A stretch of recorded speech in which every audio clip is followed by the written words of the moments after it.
So in an earlier video I showed you the workspace area and how you can pick a range of workspaces to make your life a little bit easier in Luminar, but you can also create your own. And if you're always working with a similar style of photo, then it may be beneficial for you to do that. So look at a workspace as basically a collection of filters, more or less. That's oversimplified, but that's effectively what it's doing. So there are a range of them that already exist: professional, quick and awesome, essentials, and so on. But we may want to make our own. So what we do is, this is just a general photo I found that I haven't edited. So we're going to start off with add filter, and I'm going to put in accent AI. And I'm just going to generally improve that photo.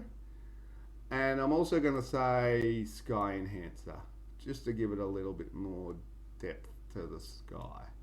So these are two starting points.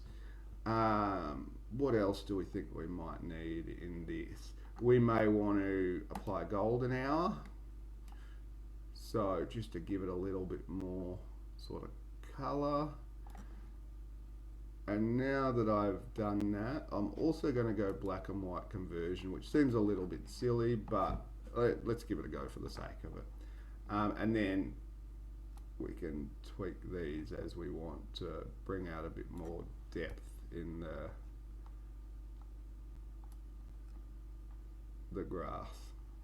So I'm happy with everything that I've got here in terms of things that I would tweak on. Let's say I wanted to make something black and white.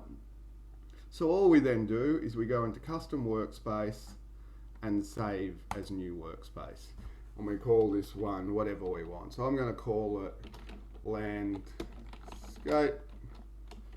black and white.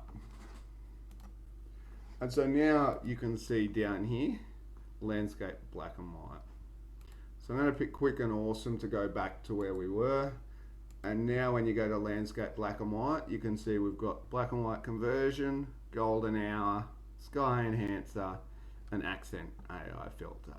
So they're just handy little ways for you to kind of improve your workflow and make your life a little bit easier.